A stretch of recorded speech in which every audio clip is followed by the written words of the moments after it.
las sesiones, tanto la presencial como con los asistentes online. Iniciamos esta segunda sesión ya con cierto retraso, pero vamos a intentar mantener los tiempos. Esta segunda sesión, como decíamos al inicio, tiene por objeto, valga la expresión, analizar el papel de las ciudades y los gobiernos locales en la otra Europa, valga la expresión, la Europa la Europa de la política, la Europa de la democracia, la Europa de la autonomía local, que es la Europa del Consejo de Europa y concretamente de la Carta Europea de la Autonomía Local y de el Congreso de Poderes Locales y Regionales de Europa, ¿no?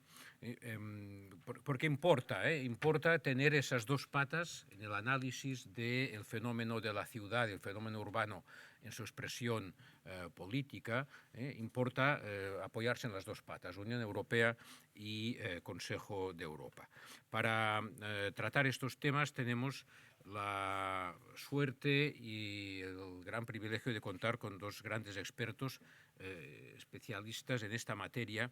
Precisamente, en primer lugar, intervendrá el profesor Ángel Manuel Moreno Molina, es catedrático de Derecho Administrativo de la Universidad Carlos III de Madrid, ha tenido responsabilidades del ámbito de la administración pública, del Instituto Nacional de Administraciones Públicas, pero sobre todo es un gran estudioso, un especialista en materias de derecho local, de derecho de medio ambiente, en materia de Unión Europea, autor de libros conocidos sobre derecho comunitario del medio ambiente, sobre la administración por agencias también, organización administrativa o el derecho del cambio climático.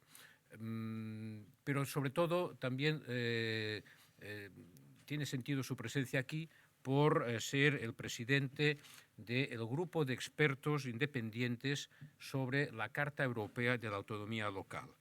Sabéis que el Consejo de Europa y el Congreso de Poderes Regionales y Locales del Consejo de Europa tiene esta función, él lo explicará con todo detalle, de hacer el monitoraje, el seguimiento de la aplicación de la Carta Europea de la Autonomía Local en los diversos países que la han firmado. Y precisamente se confía a un grupo de expertos independientes para que realicen esta tarea. Pues bien, el profesor Moreno Molina es en la actualidad el presidente de este grupo de expertos independientes, después de haber sido miembro muchos años. Por tanto, su experiencia en este sentido es muy relevante. Y a continuación intervendrá el señor Mark Coles, a quien le doy la bienvenida, igual que lo hago al profesor Moreno Molina, es el presidente precisamente del Congreso de Poderes Locales y Regionales del Consejo de Europa. Bienvenido, muchas gracias por estar aquí. Él tiene una larga experiencia como asesor de diversos ministerios y administraciones en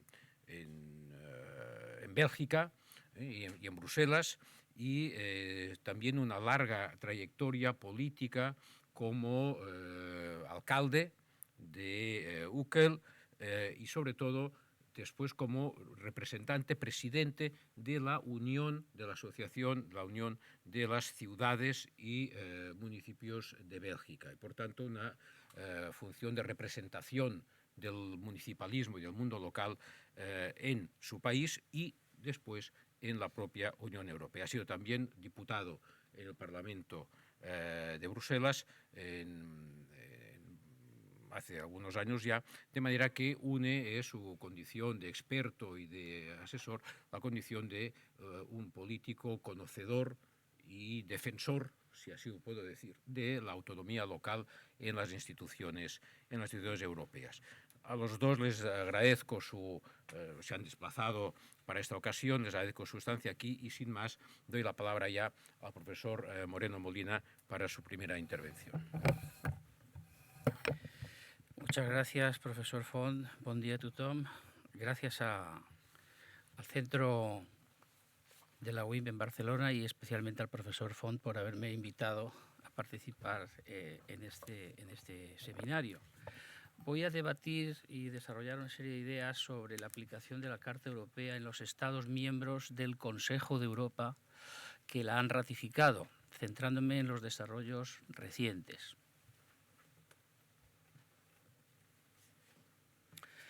Bueno, supongo que todo el mundo presente en esta sala y los que nos siguen es consciente de que el Consejo de Europa no es la Unión Europea, es un organismo internacional completamente distinto, es una organización internacional de corte intergubernamental y de ámbito regional que no tiene ni los medios, ni las competencias, ni las atribuciones que tiene la Unión Europea, pero que, sin embargo, y esta es una reflexión con la que quiero enlazar con las presentaciones anteriores, en el ámbito que nos ha traído aquí, que es la autonomía local, ha llegado muchísimo más lejos que la Unión Europea. Primero, desde el punto de vista orgánico, dado que existe en su seno el Congreso de Poderes Locales y Regionales. Tenemos hoy el honor de contar con su presidente entre nosotros, que en el orden protocolario del Consejo de Europa es el tercer órgano más importante, después del Comité de Ministros y de la Asamblea Parlamentaria.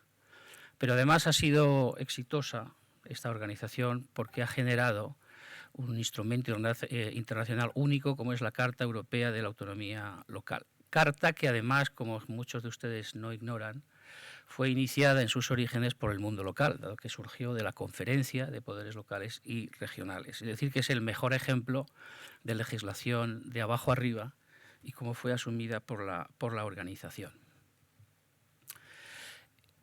El Consejo de Europa, a pesar de sus limitados medios y competencias, ha realizado numerosas conquistas jurídicas y muchas cosas que hacemos en nuestra vida diaria están reguladas por tratados de la Unión, del Consejo, por ejemplo, la Farmacopea Europea o el marco de referencia de idiomas. Cuando decimos que manejamos el alemán en nivel C2, estamos utilizando una nomenclatura generada por el Consejo. El Consejo ha aprobado hasta ahora 224 tratados y la Carta es el número 122. Pero la Carta no es el único texto internacional que nos interesa cuando hablamos de la autonomía local en el marco de esa Europa paneuropea, de lo que nos hablaba el profesor Font, dado que existen otros instrumentos que muchas veces son ignorados. Por ejemplo, el protocolo adicional a la Carta Europea de Autonomía Local del año 2009, que por cierto España ni siquiera ha firmado ni ratificado, un convenio europeo marco sobre cooperación transfronteriza entre comunidades o autoridades territoriales, que está dotado de otros 3 protocolos, y otro convenio del que se habla muy poco, que es el convenio sobre la participación de los extranjeros en la vida pública a nivel local. Este es un tratado de 1992. Muy bien, tenemos por tanto una organización que ha hecho mucho, ha avanzado mucho en el ámbito local, donde las entidades locales y regionales, no hay que olvidarlo, son un actor preponderante en su estructura decisoria. Y lo que nos trae hoy es precisamente la aplicación de la Carta. La Carta Europea es un tratado que ya entró en vigor hace mucho tiempo y que hoy día ha sido ratificado por los 46 miembros del Consejo de Europa. Lo fue de los 47, pero desde que Rusia fue expulsada por la agresión de Ucrania, pues ya quedan solo 46 miembros. Cuando los países, los Estados miembros del Consejo se adhieren a la Carta, tienen la posibilidad de realizar 2 tipos de manifestaciones, o declaraciones o lo que allí se llaman reservas impropias. Una declaración es un statement realizado por los representantes diplomáticos del Estado donde precisa el ámbito territorial e institucional de aplicación de la Carta. Un Estado puede decir que se va a aplicar, por ejemplo, qué sé yo, en la península ibérica, pero no en los archipiélagos, podría ser. Y después señala cuáles son las entidades locales a las que se va a aplicar la Carta. En el caso de España, la declaración española indica que se aplica a los entes locales previstos en la Constitución, es decir, islas, diputaciones, provincias, y municipios. También los estados pueden hacer reservas impropias, porque el tratado no admite reservas en el sentido técnico de la palabra, pero los estados pueden identificar el número de artículos por los que se consideran vinculados.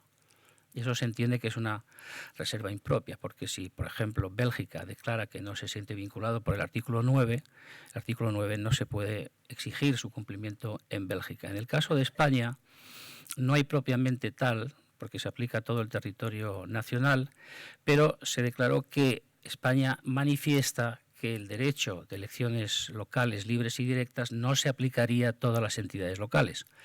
Esto se hizo para preservar la circunstancia existente en aquel momento de que las diputaciones provinciales de régimen común no son elegidas democráticamente por voto directo, como sabemos ya.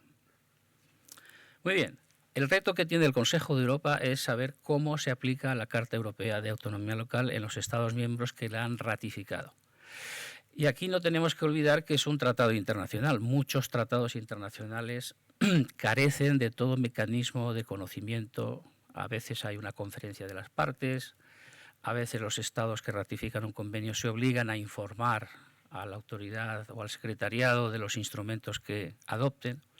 Por eso destaca el resultado que se ha conseguido en el Consejo de Europa, porque se ha establecido un mecanismo basado en decisiones específicas del propio Consejo y, por tanto, aceptadas por los Estados miembros, para que el Consejo de Europa realice una misión, una función que no es propiamente de control, tampoco podemos decir que sea de supervisión desde el punto de vista técnico, pero es más un seguimiento. La palabra que se utiliza en los materiales jurídicos del Consejo es monitoring.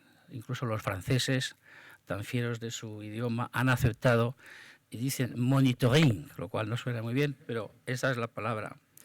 ¿Cómo traducirla? Bueno, pues por seguimiento. La Carta Europea, que es un texto bastante corto, aquí tengo un ejemplar donde viene además el protocolo, pues tiene un artículo final que dice que los Estados miembros informarán al Consejo de Europa de las medidas y disposiciones que adopten para implementar la Carta. Pero este artículo no se ha utilizado prácticamente nunca y el Consejo pues, no lo aplica en la práctica. Por lo tanto, tenemos aquí un hueco, un gap de información y esto es lo que vamos a ver cómo se ha hecho. El Consejo de Europa sigue la aplicación de la Carta Europea en los estados que la han ratificado utilizando sus medios institucionales y humanos, que son fundamentalmente el Congreso de Poderes Locales, una gran asamblea paneuropea, única en su especie, donde hay representantes de las entidades locales y regionales. Cada estado miembro tiene una delegación nacional cuya composición está decidida libremente por cada país. Cada país pues, establece sus estructuras internas. Normalmente es a través de las asociaciones nacionales de entes locales o regionales que eligen a sus representantes. En la actualidad, la representación española tiene 10 miembros titulares y 8 suplentes. Además, el Congreso, y de esto nos dirá mucho más el señor Cols, tiene 2 subasambleas, una asamblea de entidades locales y una asamblea de entidades regionales.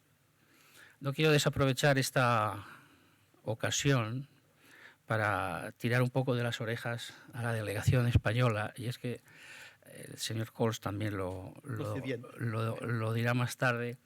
Los miembros de la delegación española no son muy activos en los trabajos del Congreso. Hemos hecho muchas visitas de monitoring y nunca hemos sido acompañados por miembros españoles. Muchas veces no van a las sesiones de la sesión plenaria o los comités. Entonces sería conveniente que si alguien pues escucha o ve esto, pues que hiciera las gestiones oportunas, porque los franceses, los portugueses, los alemanes son muy activos y los españoles pues prácticamente están desaparecidos en combate. Bien, después, dentro del Congreso hay una comisión interna, que es la comisión de monitoreo o de monitoring, que es una formación que replica proporcionalmente la misma estructura que en la plenaria. Y es la que se encarga de realizar esta función. Y después está el grupo de expertos independientes, que es un grupo constituido por un experto titular y otro suplente, nombrados por el por el Congreso, grupo del que tanto el profesor Galán como el profesor Font, aquí presente, han sido miembros en el pasado, y que presta apoyo técnico y jurídico a las actividades del Congreso. Lo más importante que hace el Consejo de Europa es hacer un seguimiento in situ de la aplicación de la Carta. Esto se hace de la siguiente forma. Primero, está apoyado en una resolución estatutaria del Comité de Ministros, es decir, que los Estados han dado su visto bueno a esto, porque el Comité de Ministros es el máximo órgano decisorio del Consejo. Con el plan de trabajo que tiene el Congreso se organizan visitas de seguimiento cada 5 o 6 años como máximo en cada país. De manera que en la actualidad casi todos los Estados miembros han sido objeto de seguimiento 2 o 3 veces como mínimo. La visita es, por supuesto, pactada y negociada con los Estados miembros. No es una misión de inspección, no son los señores de negro del Banco Central que vienen a inspeccionar si estamos gastando bien el dinero. A veces las autoridades nacionales son renuentes a organizar la visita, a veces se posponen por razones políticas internas, pero en general no ha habido ningún caso de Estado miembro que se haya opuesto frontalmente a realizar una de estas visitas. Estas visitas son muy intensas porque duran 3 o 4 días y están realizadas por una delegación oficial que está compuesto por un miembro de la Cámara de Poderes Locales, que actúa como rapporteur de las entidades locales, uno de la Cámara de Entidades Regionales, 2 o 3 altos funcionarios del Congreso y un experto. Se dirigen al Estado y ahí tienen reuniones durante 3 días, pues prácticamente con todas las fuerzas vivas. Ministros responsables, suele ser el ministro del Interior en muchos países por razones históricas, ministro de Hacienda, donde lo hay Ministerio de Administraciones Públicas. Se visitan también el Tribunal Constitucional o Consejo de Estado, Tribunal Supremo, cual sea el tribunal de última instancia. Y sobre todo hay entrevistas con las asociaciones de entidades locales o regionales y visitas in situ a diferentes municipios. Siempre se busca la gran ciudad, la capital, una ciudad intermedia y un pequeño pueblo que suele estar en el campo. También se visitan, por supuesto, allí donde las hay, representantes de las entidades regionales. Las entrevistas son muy intensas, se obtiene un montón de información, se les dirige una serie de preguntas previamente que contestan o allí mismo o después por escrito y después mandan más información. A la finalización de la visita, pues el experto tiene la tarea de elaborar un borrador de informe que después de muchas correcciones y un intercambio epistolar o de consulta que se llama, se llega a un texto acordado o consensuado que se discute primero en la comisión de monitoring. Si allí es aprobado, va a la reunión plenaria del Congreso y allí se discute y se aprueba eventualmente. La última reunión ha sido hace unas semanas en Estrasburgo, fue la 46 sesión del Congreso y allí se aprobaron 7 informes de otros tantos países, que iban desde Italia a Francia, pasando por Serbia.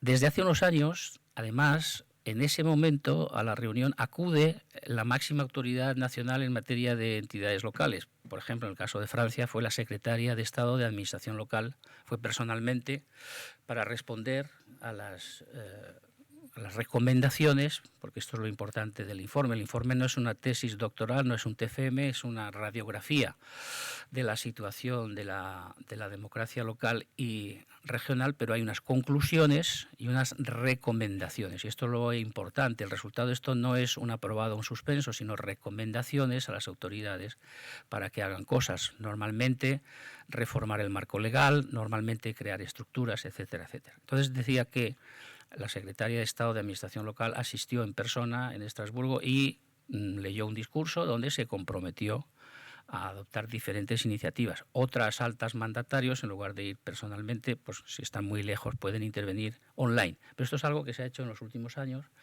Es decir, que el Congreso llama a su presencia a los altos representantes estatales y los altos representantes estatales adoptan determinados compromisos. Muy bien. Una vez que se ha hecho un diagnóstico de la situación de la aplicación de la Carta Europea de Autonomía Local, no solamente desde el aspecto jurídico, sino también el aspecto político-sociológico, puede haber un paso más, y esto lleva pocos años haciéndose, que es lo que se llama allí, también en inglés, post-monitoring, que podemos decir con seguimiento a posteriori o seguimiento del seguimiento, porque claro, el Consejo de Europa y en concreto el Congreso no tiene por qué saber necesariamente qué consecuencias ha producido aquella recomendación. Por cierto, no lo he dicho antes, cuando el Congreso aprueba su recomendación, que es una recomendación de 3 o 4 páginas, pero que va acompañada de lo que se llama el informe explicativo, donde son normalmente pues 50, 60 páginas, donde hay un estudio muy detallado, muy preciso del marco legal, constitucional, económico, etcétera, del régimen local. Esto se envía al Comité de Ministros y el Comité de Ministros lo circula a sus autoridades nacionales. El impacto de estas recomendaciones es diverso, depende siempre de la voluntariedad de los Estados miembros. Repito, el Consejo de Europa no es la Unión Europea, el Congreso no es la Comisión, no hay un tribunal europeo, no hay un tribunal de justicia que resuelva ningún proceso de incumplimiento, eso no está previsto en el tratado. Entonces, depende de la voluntariedad política. Hay veces que nos hemos encontrado que después de 2 visitas separadas de 5 o 6 años las cosas no han cambiado. A veces son temas muy delicados, muy sensibles, de alto voltaje político y las autoridades nacionales pues no toman ninguna medida porque a lo mejor no existe una voluntad en el ámbito interno. A veces sí, a veces en el otro extremo de la balanza pues esas recomendaciones son aceptadas plenamente y se establece un programa de cooperación institucional plurianual como el que tenemos ahora con Moldavia, donde precisamente el señor Kols, pues he tenido la suerte de viajar con él, y tenemos una especie de partenariado institucional donde cada año, más o menos en el mes de junio, vamos a Chisinau y allí pues nos entrevistamos con las autoridades para ver cómo van las recomendaciones, nos informan de las iniciativas que han tomado, en fin, y entonces Moldavia en este momento pues tiene esa voluntad de manifestar que quiere trabajar en buen espíritu constructivo con el Consejo de Europa. También este año vamos a iniciar uno de esos caminos con Turquía, pero Turquía es un país mucho más, muy diferente de Moldavia, y tiene una serie de circunstancias internas que son completamente diversas. Se intentó ir en diciembre, pero ahí las autoridades turcas no estaban muy por la labor, pero ya han dado su visto bueno a ir ahora en junio también, y el resultado de todo esto es la elaboración de un documento que se llama en inglés Roadmap for Institutional Reforms, es decir, hoja de ruta para los cambios institucionales. Muy bien.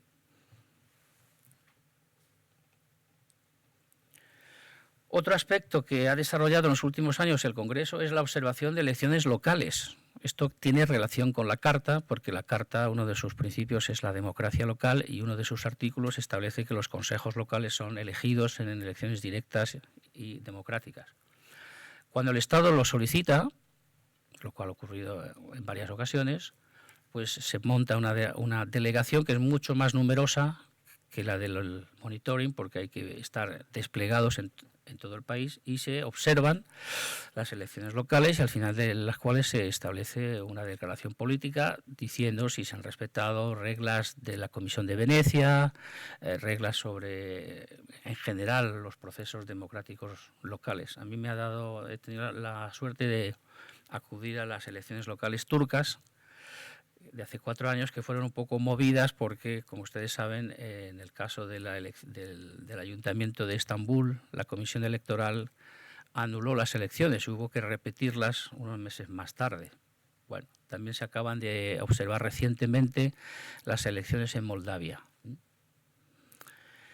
Después, aunque esto no tiene mucha incidencia numérica, las entidades locales, de manera individual o a través de sus asociaciones, pueden presentar quejas ante el Congreso indicando que algún artículo de la Carta Europea está siendo conculcado. No han sido muchas las quejas que se han recibido en los últimos años, pero, por ejemplo, se recibió hace unos años, una queja de una asociación neerlandesa de entidades locales llamada Local 13, que denunciaba que el gobierno neerlandés les había transferido competencias. Bueno, usted dirá, bueno, ¿y por qué se quejan, no?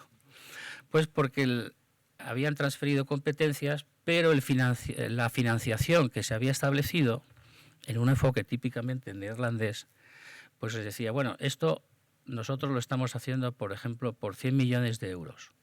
Pero como ustedes están más cerca, se trataba de ayudas a la dependencia y tal, ustedes son capaces de generar una ganancia de eficiencia y entonces les vamos a descontar de esos 100 millones 10, porque ustedes son capaces de hacerlo por menos dinero. Entonces ellos se quejaron sobre esto.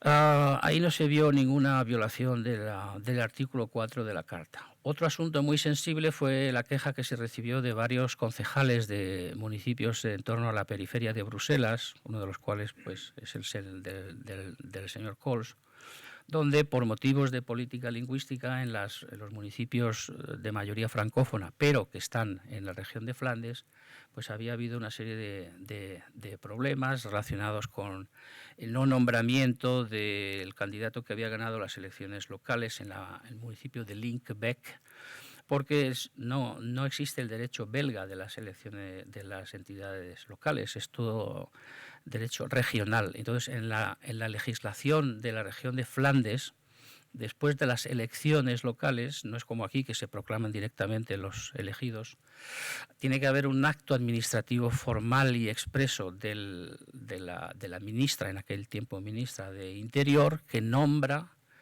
al alcalde, Burgermeister, como se dice allí.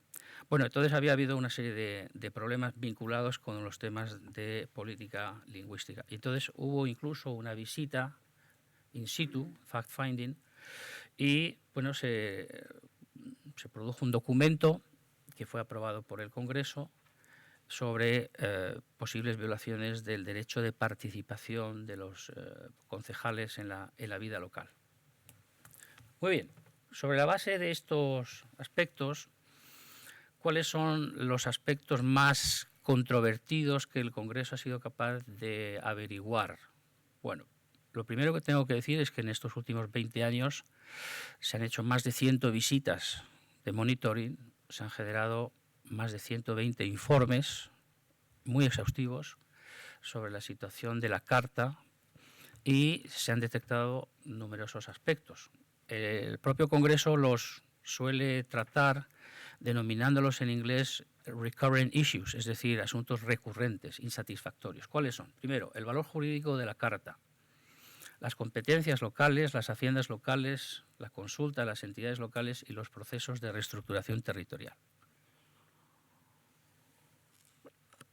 Muy brevemente, el valor jurídico de la Carta quiere decir que en muchos países la Carta, aunque se les reconoce evidentemente, como no puede ser de otra manera, la naturaleza de convenio internacional vinculante, pues depende su aplicación efectiva de muchas facetas, por ejemplo, aspectos constitucionales internos. Es un país de carácter monista, como Países Bajos, donde la Carta directamente se aplica en ese país, o es un país dualista, o es un país dualista extremo, como el Reino Unido, donde realmente allí la Carta tiene muy poco peso, dado que se considera que lo que prima pues, son las normas internas que se han aprobado en el marco de la implementación de la Carta. Después hay otro plano posterior.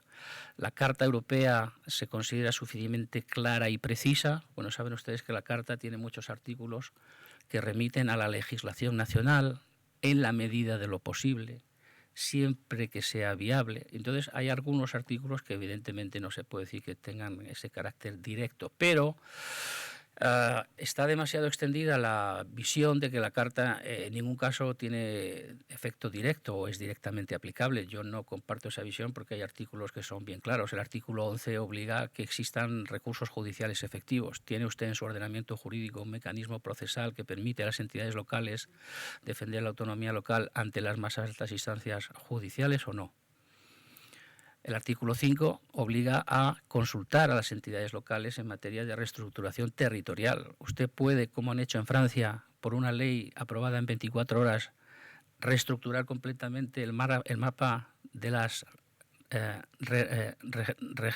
regiones. Es decir, donde había 16 regiones, ahora creo que hay 10. Han hecho regiones más amplias, más grandes, pero sin ninguna consulta, por supuesto, de espaldas a las propias entidades. Bueno, pues ahí hay una violación clara, ¿no? Dado que hay artículos de la Carta que por su redacción y su contenido se pueden aplicar.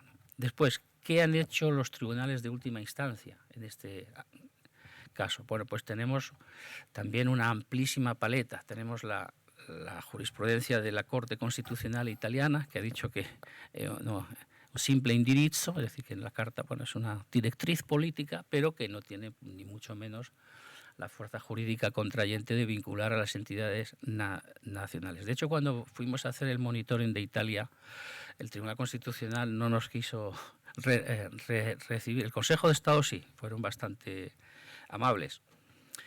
Y en el otro extremo pues tenemos el Tribunal Constitucional de Letonia, que admite legitimación procesal activa a cualquier entidad local separadamente para plantear recursos de inconstitucionalidad abstracta por violaciones del artículo de la Carta. En España tenemos esa misma escisión, una jurisprudencia constitucional conservadora que se escuda en el carácter, digamos que es un tratado internacional y por tanto una longitud de onda que el Tribunal Constitucional no tiene por qué tener en cuenta en su control abstracto, y en cambio una jurisprudencia más progresiva o más proactiva del Tribunal Supremo. Lo mismo ocurre en Francia, un tribunal constitucional que se niega a incluir a la Carta, incluso en su labor forense, y se remite a lo que se llama el control de convencionalidad, que sí que se puede realizar por los tribunales ordinarios, y en este caso destaca el Consejo de Estado. Bien, pues el tiempo se me acaba porque me han dicho que tengo que ser más breve que los ponentes anteriores, pero simplemente de manera telegráfica. Las competencias locales, ¿cuáles son los problemas más habituales? Bueno, primero, eliminación de la cláusula general de competencia.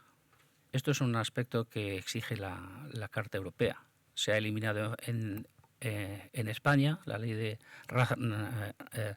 racionalización suprimió o derogó el artículo 28 de la ley de bases. También se ha hecho en Francia, primero para todas las entidades locales, pero luego se reintrodujo para los municipios, pero no la tienen ni los departamentos ni las regiones.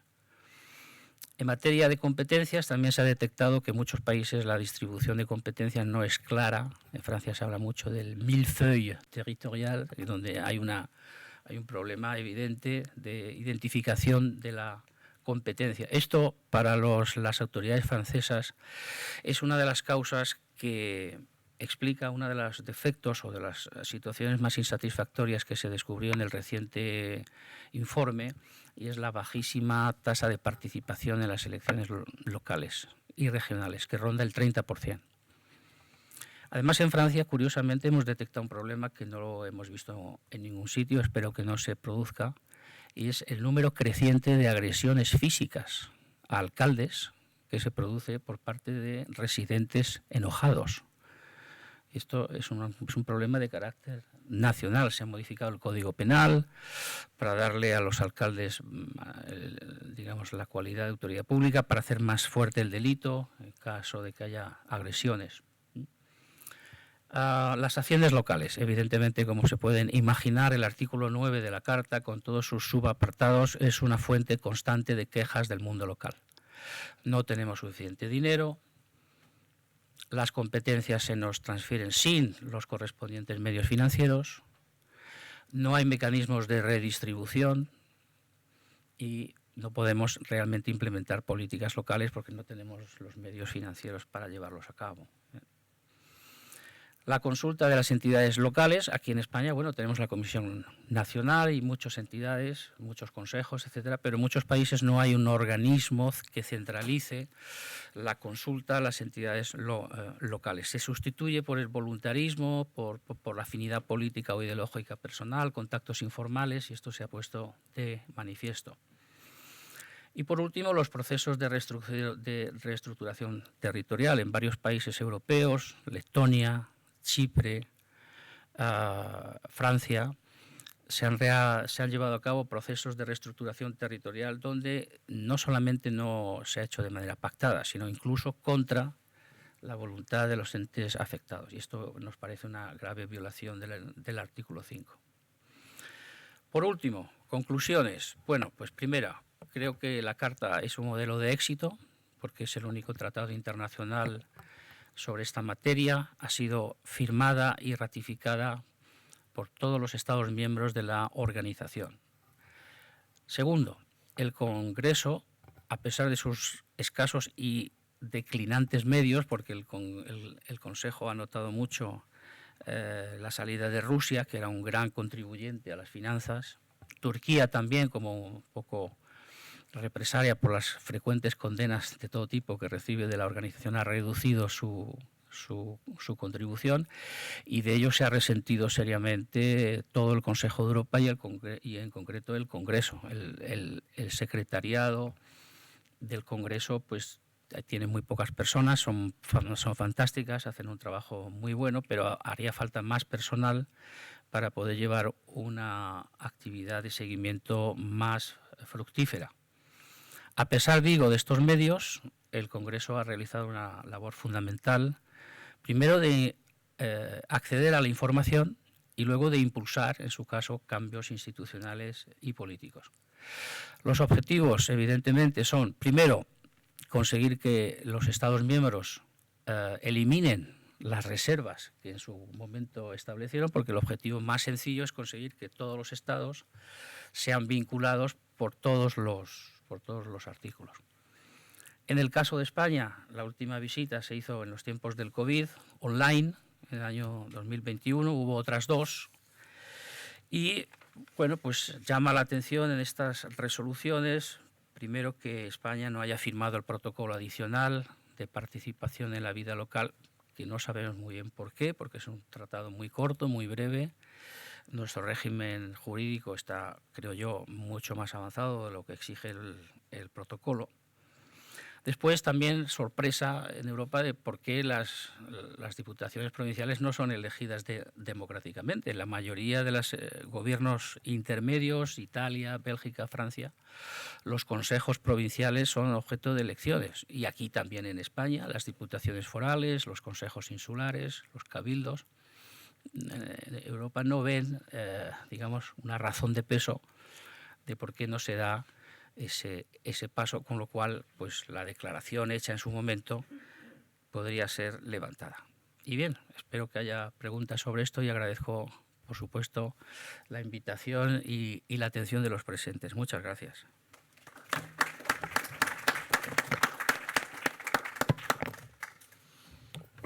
Muchas gracias, profesor Moreno Molina. La verdad es que nos ha dado una radiografía, también siguiendo con la metáfora de la atalaya, ¿no?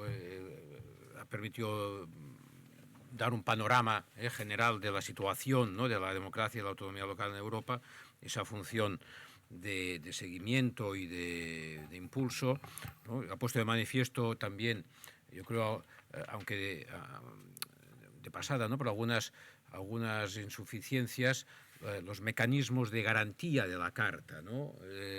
Bueno, hay las quejas, tal, a diferencia, por ejemplo, del otro gran convenio firmado en el marco del Consejo de Europa, el Comité Europeo de Derechos Humanos, que tiene su jurisdicción, su Tribunal Europeo de Derechos Humanos, pues no existe, como ponía de manifiesto, una jurisdicción europea de autonomía y democracia local.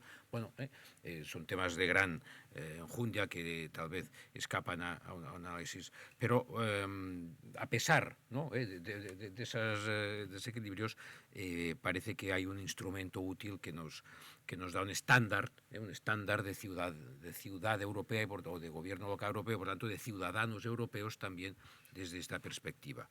Precisamente para ver las perspectivas que se presentan al Congreso de Poderes Locales y Regionales del Consejo de Europa, pues doy la palabra al señor Marc Ols para que nos cuente cómo ve él estas perspectivas. Muchas gracias. Muchas gracias, profesor Font, por esta ocasión de presentar el Congreso de Poderes Locales y Regionales de Europa. El profesor Moreno Molina haya dicho mucho. Voy a hacer una intervención un poco más político y menos técnico. Señoras y señores, en sus títulos y calidades, es para mí un placer estar hoy aquí con ustedes. Cuando vengo a España, a Cataluña, es un poco como volver a casa. Hemos hablado durante el café.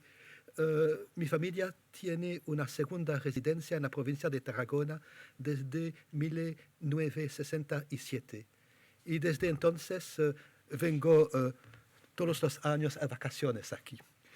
he asistido a una profunda transformación de España.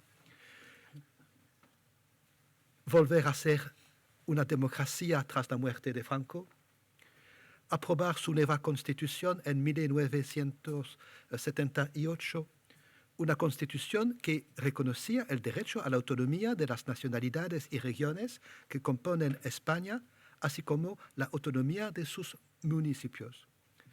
España y Cataluña han vivido un enorme desarrollo en los últimos 40 años. En términos económicos, sociales y de libertad, España no se parece en nada a lo que he conocido a la de finales de los años 60.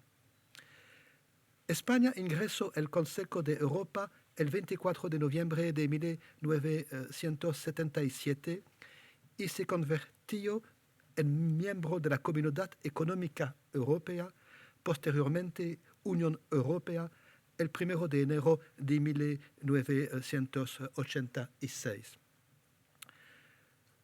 Unas palabras sobre el Consejo de Europa, que, como lo ha dicho anteriores diferentes ponentes, no es la Unión Europea. El Consejo es la más antigua de las instituciones paneuropeas. El Consejo de Europa se fundó en 1949 con dos objetivos, la democracia y la paz. Cuando se ve la situación hoy en Europa, son todos objetivos muy importantes hoy. Actualmente cuenta con 46 países miembros.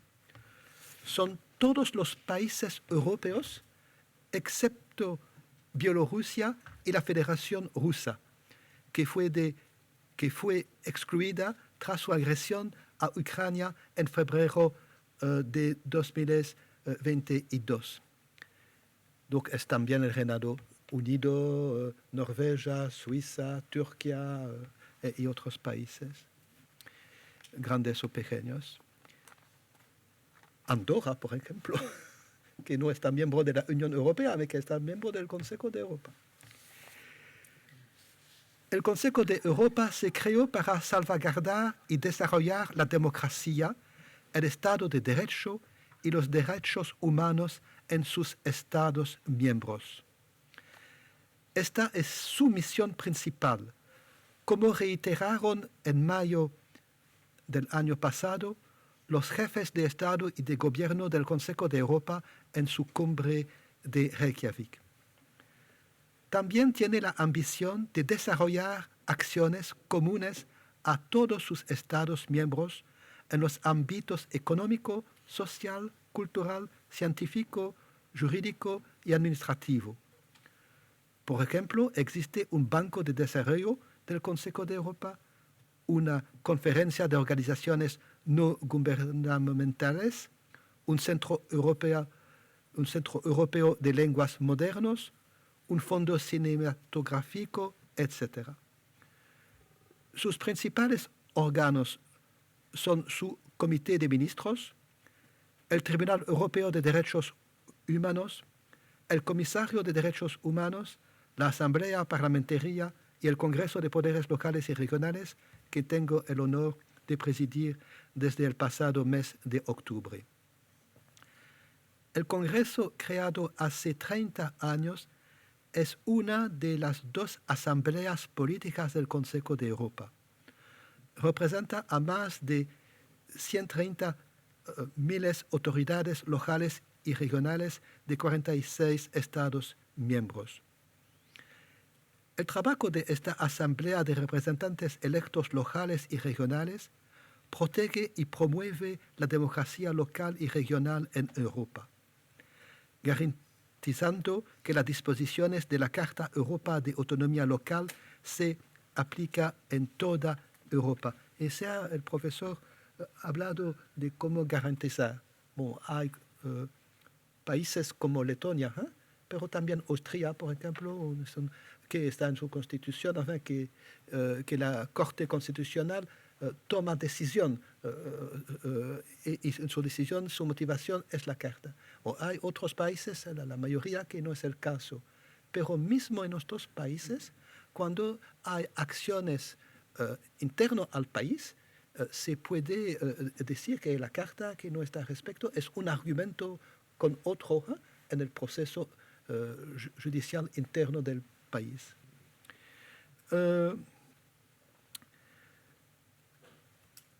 El trabajo de esta Asamblea del Congreso de Representantes Electos Locales y Regionales protege, lo he dicho, y promueve la democracia local.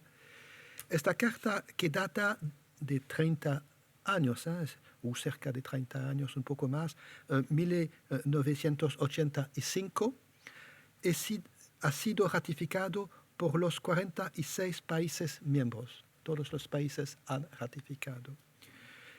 Desgraciadamente, no todos los países miembros han ratificado todos los artículos de la Carta. El profesor Moreno Molino ha dicho lo que es por España. La ratificación de todos los artículos de la Carta, donde está posible, por todos los países miembros, sigue siendo un objetivo del Congreso. El Congreso, a menos que un Estado miembro estipule lo contrario, considera que la Carta de Autonomía Local también se aplica a nivel de las autoridades regionales. Es el caso por Francia, por ejemplo. Hay regiones y no hay una exclusión de las regiones en su ratificación, entonces se aplica. Entre los países que han restringido la aplicación de la Carta a nivel regional se encuentra Suiza, que ha excluido a los cantones de su ámbito de aplicación. España también ha excluido a las comunidades autónomas de la aplicación de la Carta al referirse en su ratificación de la Carta al hecho de que solo se aplicaba a las autoridades locales previstas en los artículos 140 y 141 de su Constitución, es decir, los municipios y las provincias. Es el mismo en Bélgica. Cuando Bélgica ha ratificado, ha dicho que está por las provincias y los municipios. Y en Bélgica hay regiones. Las dos últimas misiones de seguimiento de la Carta en España tuvieron lugar en 2003, y fui uno de los dos relatores, y en 2021. La próxima debería tener lugar en torno a 2026. Alors, España, por ejemplo, no ratificada la Carta por las regiones, las comunidades autónomas, como se llama aquí. Donc, hablamos también un poco. ¿De qué hablamos, por ejemplo? Es del mecanismo de consultación. Bueno, aquí estamos en Cataluña, dentro de la Generalitat de Cataluña y los municipios de Cataluña, porque las comunidades autónomas tenían muchos poderes que interesan o muchas relaciones con los municipios, ¿no? Es muy bien de ver si hay contactos, hay consultación. En España se ha hablado, hay también reuniones, confederaciones, organizaciones para la concertación dentro del gobierno central y las comunidades autónomas. Preguntamos todo el tiempo que los municipios, que por ejemplo la Federación Española de los Municipios y Provincias hace parte de unas discusiones a este nivel, ¿no? Hablamos un poco de las regiones por este lado. La Carta no es un documento muy extenso, pero incluye todas las disposiciones esenciales para garantizar el funcionamiento de una verdadera democracia local. Es el primer documento europeo que consagra el principio de autonomía local en la legislación nacional o incluso en la Constitución. También es el primer tratado internacional que hace referencia al principio de subsidiariedad, según el cual los poderes públicos deben ser ejercidos por el nivel de gobierno más cercano al ciudadano, a menos que pueda demostrarse que puedan ser gestionados más eficazmente por otro nivel de gobierno. El señor Gutiérrez habló de este principio en el artículo 5 del Tratado de Lisbona. El Tratado de Lisbona está más tarde que la Carta. Entre las disposiciones de la Carta figuran la financiación adecuada de las competencias de las autoridades locales y la consulta de estas antes de que las decisiones que les afectan sean adoptadas por otros niveles de gobierno. La mayoría de las veces son estos dos puntos y su incumplimiento o su cumplimiento parcial los que son objeto de observaciones en los informes de seguimiento de la Carta.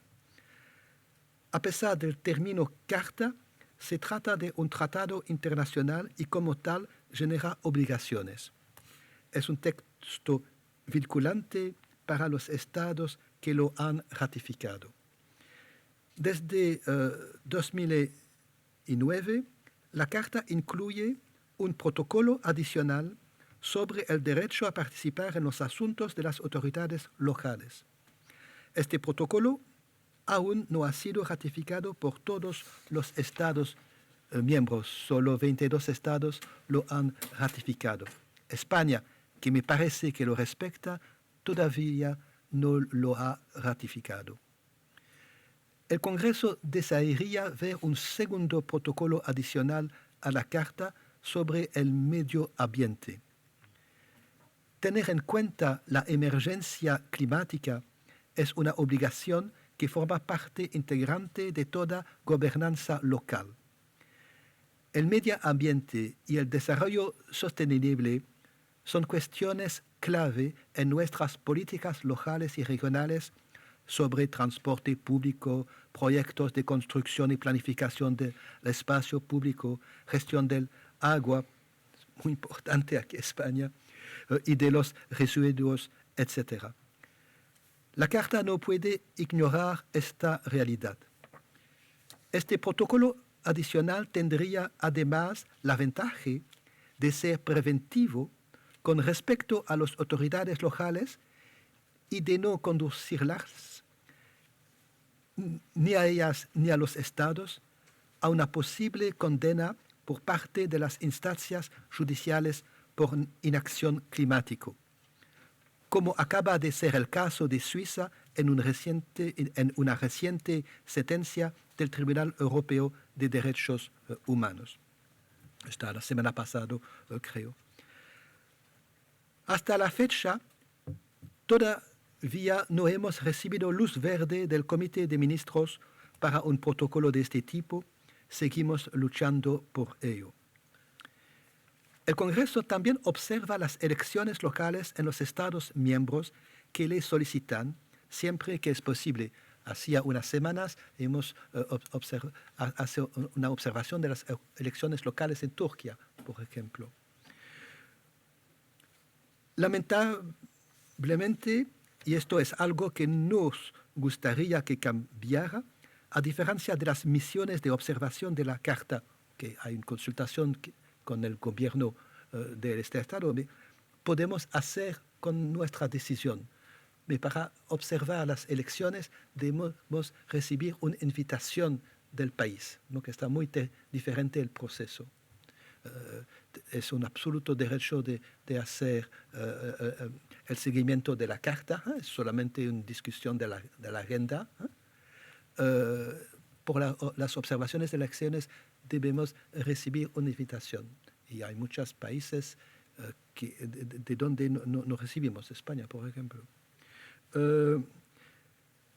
El Congreso también vela por que las autoridades locales y regionales asuman sus responsabilidades con respecto a los derechos y libertades garantizados por el Convenio Europeo de Derechos Humanos y porque apliquen estos derechos humanos en sus ciudades y regiones, porque hay unas decisiones del Tribunal Europeo de Derechos Humanos que va contra los estados, son por acciones locales y regionales.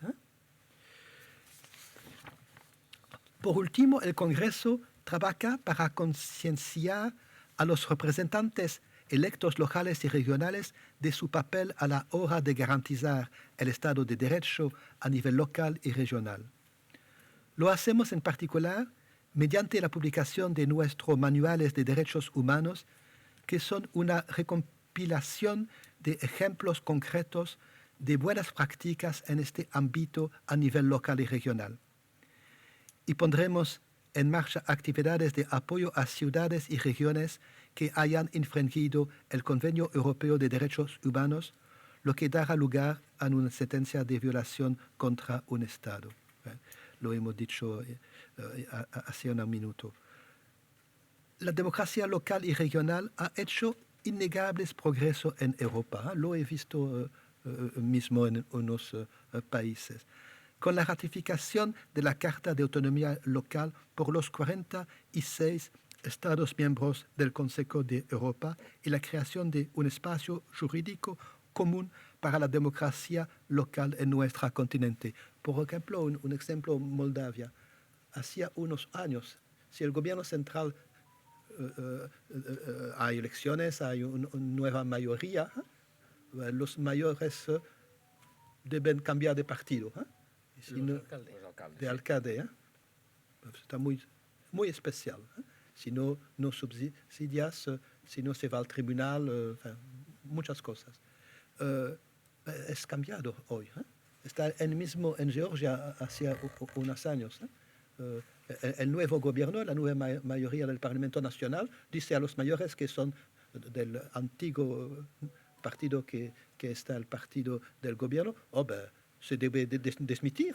Hemos ganado las elecciones. Así no el alcalde son donde hay elecciones locales. Está muy, muy fuerte. El Congreso busca constantemente un diálogo político constructivo con los gobiernos nacionales, con el ánimo de mejorar constantemente el funcionamiento de la autonomía territorial y la gobernanza de nuestros municipios, ciudades y regiones.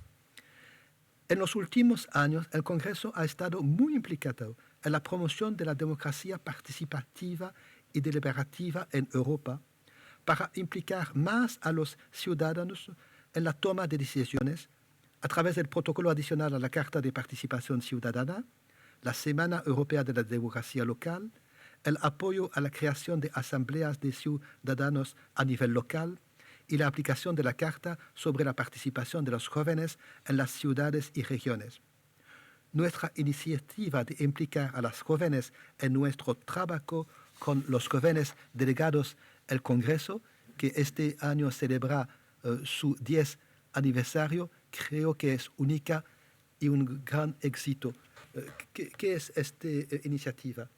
A miembros que estamos elegidos en nuestro país, cerca de 300 miembros es el Congreso de los Poderes Locales y Regionales con los dos camas. Cada país tiene un joven delegado, no es un alcalde o un diputado regional. Tiene todos los mismos derechos que los miembros del Congreso, excepto el derecho de votar. Me puedo participar, tomar la palabra, proponer un texto, participar en comisión. Y está muy instructivo, porque su participación son muy positiva. Donc es un buen ejemplo, creo.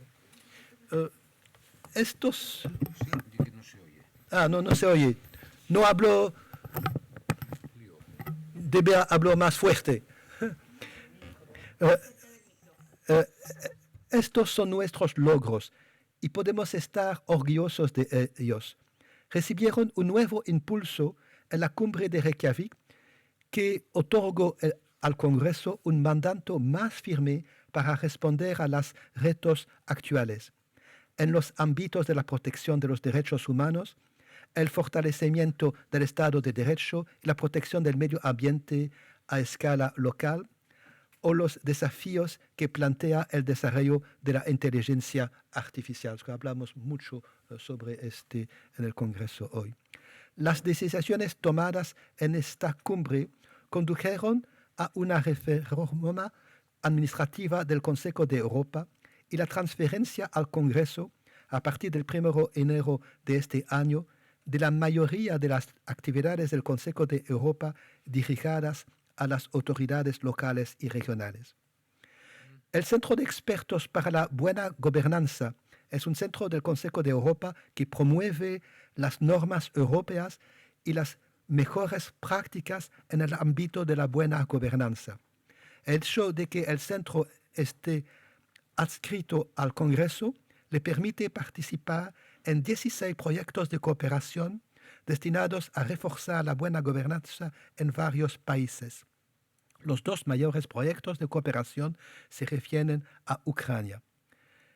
Estos proyectos están financiados en parte por la Unión Europea y países como Alemania, Suiza y los países del norte de Europa. Gracias a estos proyectos, el papel del Congreso no se limita a hacer recomendaciones cuando se ve el seguimiento de la Carta, por ejemplo. También puede proporcionar asistencia práctica y apoyo para reforzar ciertas capacidades de gobernanza en determinados países, porque está también en Armenia, en Moldavia y otros países. Todos los países, incluso los pequeños, tienen intereses nacionales, porque creo que está el señor Gutiérrez y creo que la señora Galcera va a hablar también de la acción internacional de los gobiernos locales.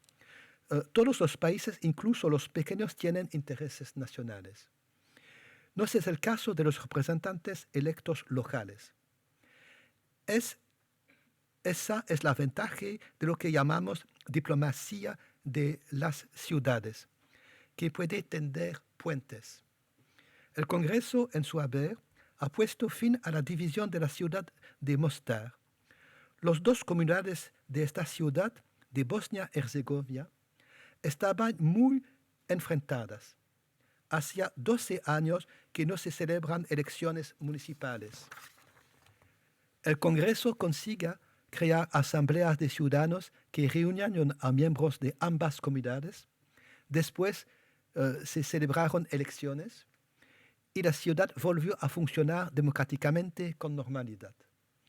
En otro país, quizá en un contexto aún más difícil, intentamos actualmente tender puentes entre las dos comunidades. El Congreso de Poderes Locales y Regionales del Consejo de Europa no es el único organismo que representa a los entes locales y regionales de Europa. Me recuerde que se ha hablado del Comité de las Regiones, de Eurocities y otras. Todas ellas tienen su propia historia y misiones específicas. Todas ellas lograron hablar con una sola voz en la mencionada cumbre de Reykjavik para que los jefes de estados y de gobiernos europeos tuvieran debidamente en cuenta la dimensión territorial de la democracia europea. Es importante, y este es uno de mis objetivos como presidente del Congreso, que se refuercen las sinergias entre ellos. Para mí, estas sinergias empiezan por un intercambio de información más sistemático y la comunicación de una organización o otra de informes y publicaciones sobre temas de interés común. También implica contactos estrechos entre los ponentes que se ocupan de los mismos temas en diferentes organizaciones. La cooperación entre los ponentes del Congreso y del Comité de las Regiones sobre ética y lucha contra la corrupción es un ejemplo de ello. Tenemos una buena cooperación dentro del Consejo y el Comité de las Regiones de la Unión Europea. El Congreso lleva muchos años prestando su pleno apoyo a Ucrania. No tengo el tiempo para decirla, si hay cuestiones se puede dar unas informaciones. Ayer estaba en reuniones con el embajador de Ucrania en Estrasburgo y el mes próximo voy a Kiev. Este país debe completar su reforma hacia una mayor descentralización tan pronto como las condiciones lo permitan. El Congreso también presta su apoyo concreto a las fuerzas democráticas de Bielorrusia. Las diversas crisis recientes, COVID y otras, han dado lugar en Europa a una tendencia a la recentralización.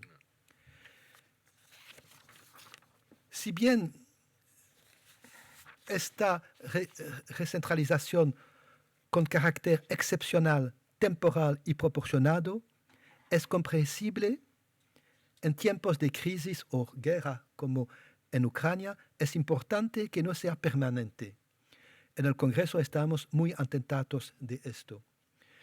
Uno de los momentos culminantes del 30º aniversario del Congreso y del 10º aniversario de su iniciativa para la juventud será la conferencia con las delegaciones nacionales que se celebra este año en septiembre. Será la ocasión de escuchar las reivindicaciones y los deseos de estas asociaciones en relación con la acción del Congreso. Como señaló Jean-François Revel en La tentación totalitaire, la democracia y la libertad no son lujos opcionales. La democracia no es nunca, jamás, una conquista definitiva. La historia de España, vuestra historia, lo ha demostrado. La democracia exige un compromiso constante para preservarla. El primer anclaje de la democracia es el ámbito local. Una otra citación de mi predecesor como presidente del Congreso, el señor Verbé. El declive de la democracia no es un declive de sus reglas, sino de sus actitudes. Es su declaración. La democracia es cuestión de actitudes y valores. Desgraciadamente, estas actitudes y valores faltan cada vez más hoy en día. El discurso del odio, las noticias falsas y la violencia contra los representantes electos van en aumento. Son comportamientos que debemos combatir y que estamos combatiendo en el Congreso. Como representantes electos, debemos dar ejemplo. En política tenemos competidores y adversarios. No estamos de acuerdo con algunas de sus propuestas y las combatimos. Es normal, es la democracia. Por estos competidores y adversarios no son nuestros enemigos. Debemos respetarlos e incluso diría que tenerles estima. Nuestras campañas electorales deben basarse en propuestas políticas y no en discursos de odio, ataques personales o denigración de otros candidatos. Creo profundamente que la democracia consiste en compartir el poder, no en el poder vertical. Pero por eso soy un municipalista y un regionalista convencido. Este poder compartido es también un poder en el que implicamos a nuestros conciudadanos en la gestión de la ciudad, y no solo cada X años durante las elecciones, sino a través de procesos permanentes de participación ciudadana. La mejor manera de poner en marcha estos procesos es a nivel local. Estos procesos no deben sustituir la responsabilidad de los representantes electos, sino reforzar su acción y mejorar su ejecución gracias a la contribución de nuestros ciudadanos. Estoy próximo de la conclusión. Y otra citación.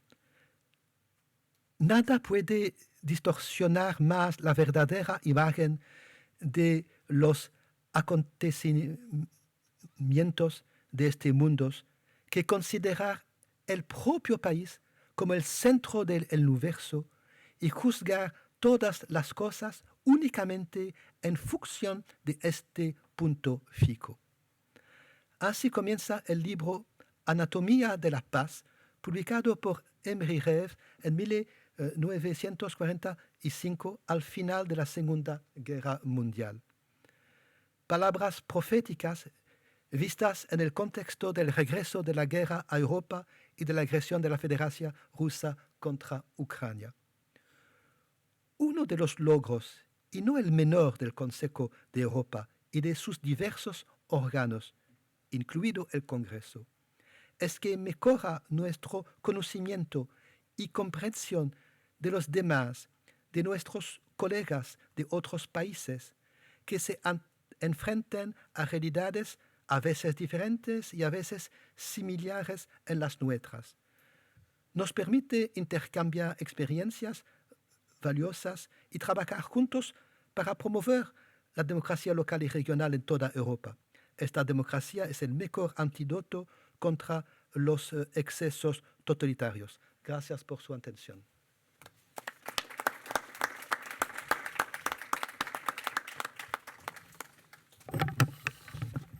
Muchas gracias, señor Cols, por esta intervención que creo pone bien de manifiesto esta íntima relación, ¿no?, entre autonomía local y democracia en general, no solo democracia local, sino sistema democrático. No en vano, ahora lo recordaba, después de la Segunda Guerra Mundial, la reconstrucción verdadera de Europa se hace desde el municipalismo ante la trágica visión del Estado totalitario como el gran causante de los desastres sufridos, ¿no?, y el municipalismo como fuente de democracia desde abajo para reformar la organización política, ¿no? Yo creo que en estas palabras ha resumido este sentido del municipalismo. Por tanto, las ciudades las tenemos, después de estas dos intervenciones, en este otro juego, en el juego realmente político, en el juego de su relación más directa con el contenido de los derechos humanos, no solo los derechos económicos, como pueden ser los vistos desde el punto de vista de la ciudad en la Unión Europea, en la actividad, en la regulación de las actividades económicas, en la regulación de los servicios, etcétera, sino también en las ciudades y los derechos sustantivos, ¿no? Abrimos el turno de debates, agradeciendo de nuevo a los intervinientes. El turno de debates, ruego que sean intervenciones breves y así podemos escuchar vuestras opiniones también.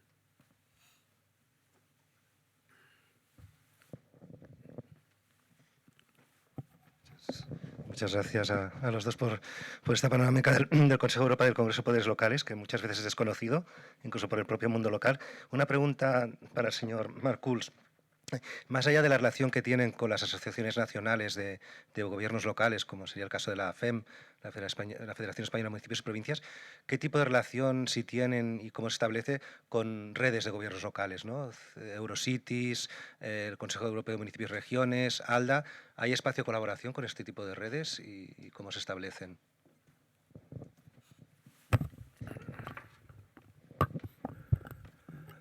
ALDA es el congreso que ha fundado ALDA. Donc, hemos todo el tiempo relaciones muy estrechas con ALDA. ALDA es agencias locales, porque no estoy seguro que todo el tiempo el mundo aquí conozco lo que está ALDA, es una red de agencias locales por el desarrollo local. Donc tenemos muchas relaciones. Alors, una de las vicepresidentes del Congreso es presidente del CCRE. Donc, tenemos también contactos. Eurocities, por el momento menos, y espero tener relaciones con él. Porque Eurocities son las grandes ciudades, pero es nuestro objetivo. Y el cuarto es la Comisión Europea.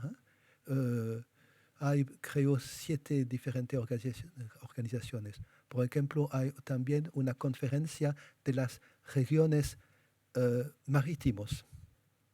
He visto unas semanas su presidente.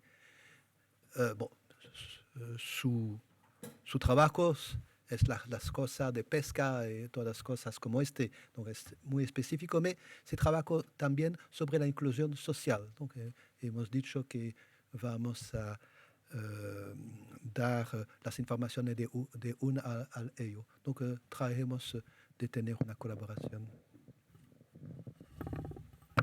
muchas gracias. Más intervenciones. Profesor Gustavo Díaz.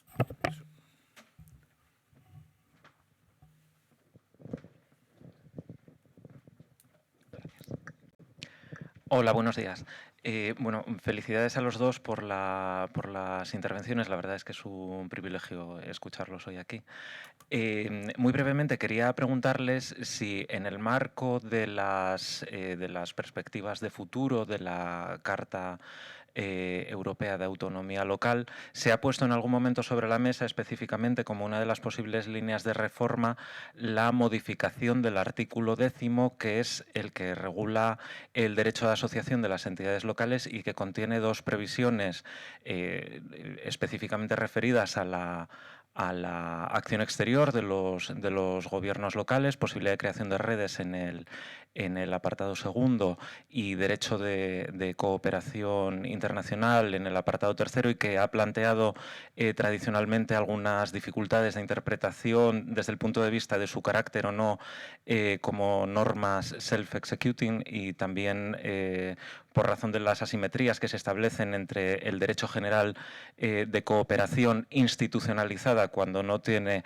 un impacto o una proyección exterior frente a una visión más restrictiva en el apartado tercero cuando sí la tiene. Muchas gracias. Bien, muchas gracias. Una pregunta muy pertinente. En los ejercicios de seguimiento que hemos hecho, el artículo 10 no suele constituir una causa de violación. No hemos detectado nada en ese sentido.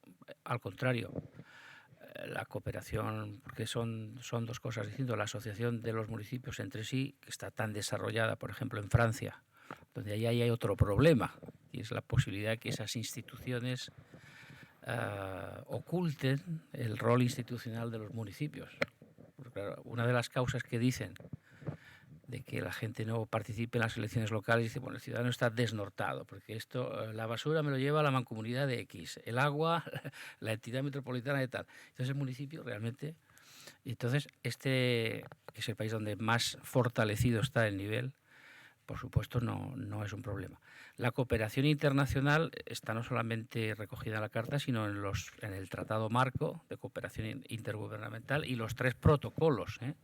Y en todos los países se autoriza a las entidades locales, incluso en Turquía, que suele ser siempre de participar en redes internacionales o con otros estados. Por supuesto, la institución del hermanamiento es común, y bueno, te encuentras con ciudades como Praga que tienen 20 o 30 hermanamientos. Lo único que se encuentra algunas veces es que la legislación interna puede exigir que notifiques al Ministerio del Interior, o no porque sea la policía, sino el ministerio competente en tantos países en materia de administración local, o al Ministerio de Asuntos Exteriores, que te has adherido. Pero no hay, por lo menos por mi conocimiento, no suele plantear ningún problema. No, muy pronto es imposible de cambiar la carta. Debe decirlo. Hemos traído unos años pasados, hemos traído a hacer una carta para las regiones. Está o no del Comité de los Ministros. Y hay también el proceso de ratificación, cerca 15 años por muchos países. Entonces debemos trabajar con la carta como este. Lo que podemos esperar son protocolos adicionales. Es lo que trabajo por el medio ambiente por el momento. Y hay también la interpretación, hay también todo el tiempo una evolución en la interpretación.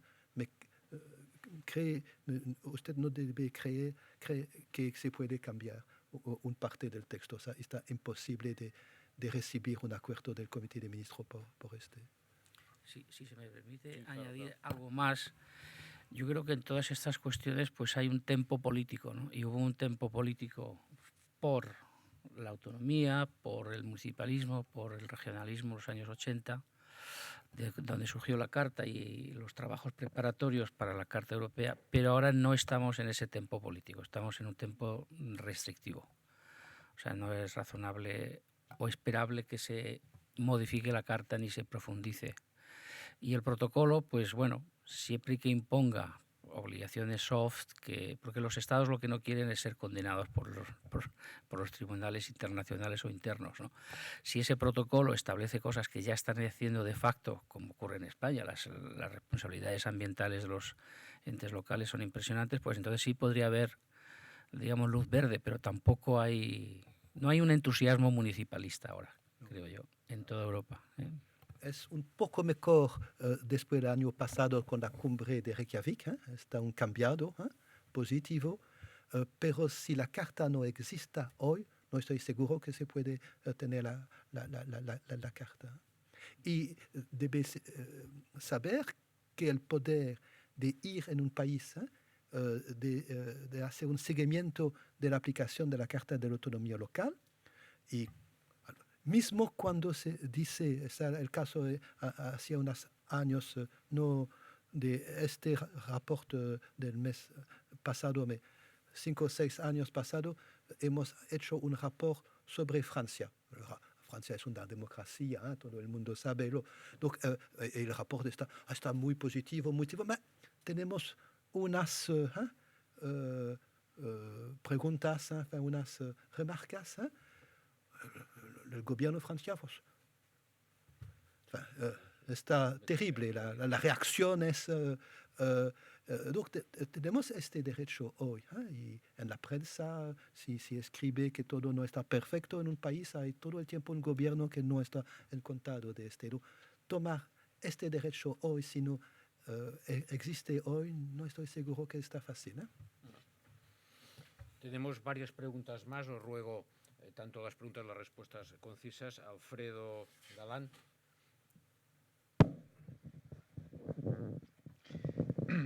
Sí, una pregunta muy concisa y que va vinculada, creo, a lo que acaban de exponer. Se refiere al artículo 14 de la Carta. El artículo 14 establece, creo, la obligación de los estados que han ratificado la Carta, si es que la Carta genera obligaciones a los estados por su valor jurídico, ¿no? Pero al menos la Carta se pronuncia en términos imperativos, ¿no? Digo, la obligación de comunicar información al Consejo de Europa.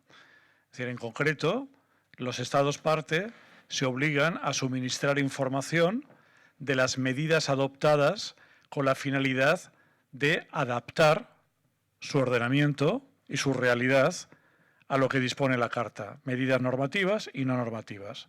Bien, la pregunta es, ¿esto se cumple? ¿España lo hace? Porque yo creo que no. Y yo he preguntado en el Ministerio y no sabía ni siquiera que existía esta obligación muchos responsables. En el caso de que no se cumpla en todos los estados, ¿desde el Consejo de Europa se requiere el cumplimiento de esta obligación o no de manera especial? Gracias. Yo creo que el profesor Moreno lo había ya anunciado un poco. Bueno, sí, este artículo es una cláusula muerta prácticamente, porque por lo menos hasta donde yo sé, los estados parte no remiten periódicamente. Sería algo así como cuando transpones una directiva, comunicar a la Comisión las normas que has adoptado para incorporarla. Esto creo que no se hace, no lo hace ningún país, y el Congreso no tiene, a mi juicio, ni la voluntad política de llevarlo a cabo, ni, por desgracia, los recursos que sería necesario tener. Tendrías que tener gente preparada para recibir esa documentación, sistematizarla, procesarla, extraer conclusiones, y eso no se da por el momento. Sí, ahora no sé si el señor Coles... Sí, hay una cosa. Son las asociaciones nacionales de municipios. Cuando en muchos países hay una reforma y que tienes un poco miedo por un parte del proyecto de reforma, estas asociaciones tomas contacto con el Congreso. Y a este momento nosotros tomamos contacto con el gobierno, en el diálogo político. Este se ha hecho. El problema, lo hemos dicho, no sé por qué España es uno de los dos sobre 46 países que colaboran el menos con el Congreso. Y cuando digo el menos es nada. Me hay esta posibilidad y muchas asociaciones hacenlos. Y, donc, y hay veces que tenemos la decisión de hacer una misión especial. Lo hemos hecho, por ejemplo, ¿está con usted en Letonia? Sí. Porque la asociación ha dicho hay una reforma que por nosotros hemos no habido consultado, que está muy malo, y hemos preguntado todas las informaciones. ¿No? Cuando preguntamos las informaciones, recibimos de los estados. Es un papel proactivo de las entidades, las asociaciones nacionales para hacerlo. Marc Martí, allí, por favor.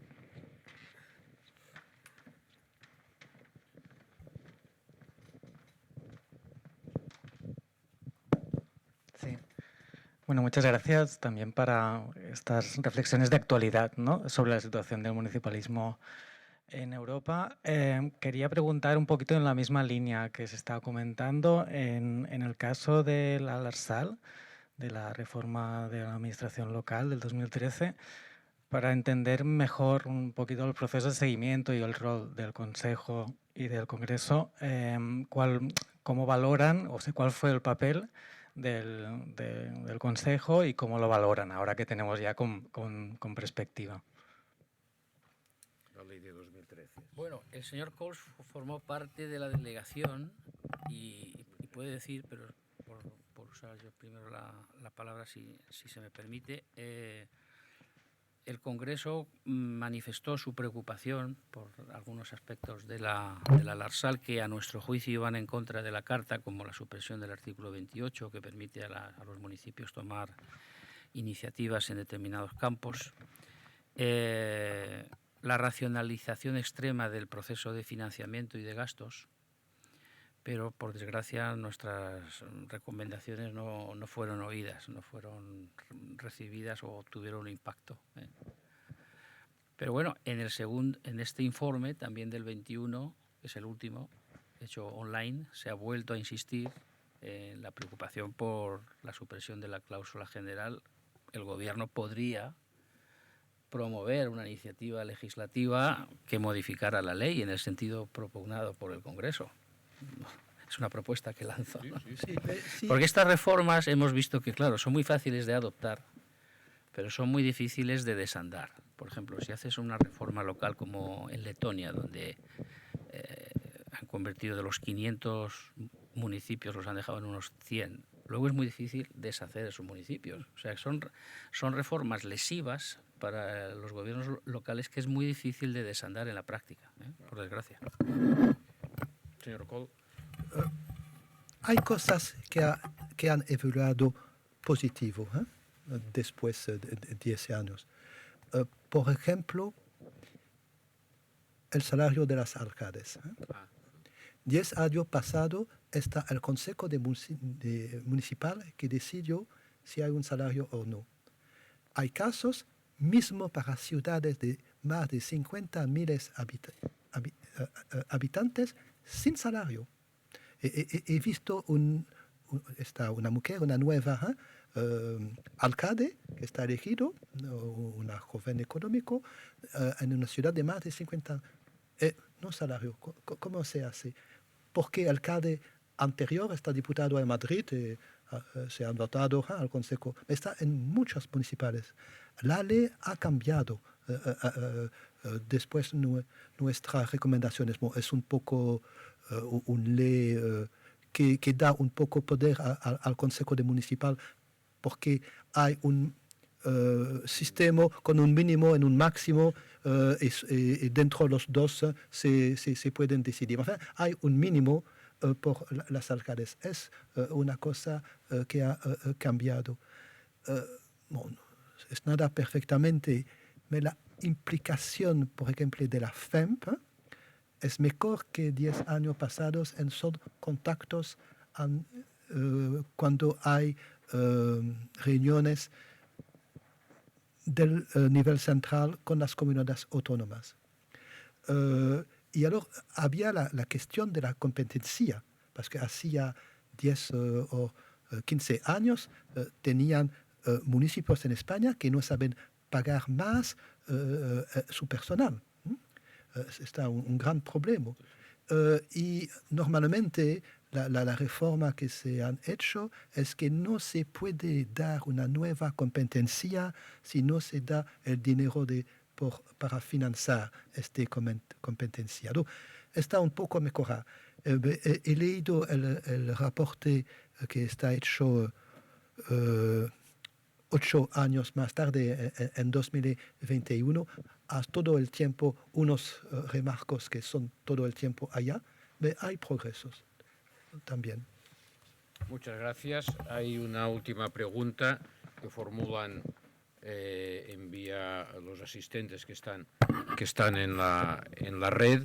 Es la profesora Giorgia Pavani de la Universidad de Bolonia, que nos sigue y a quien saludo efusivamente y que nos sigue por la red. Quisiera preguntar, el señor Markul ha hecho referencia varias veces a la cumbre de Reykjavik reciente y pregunta a la profesora Pavani si pudiera concretar un poco cuál es el papel de los entes locales a consecuencia o la reacción después de la cumbre de Reykjavik. ¿Qué ha cambiado en esa relación?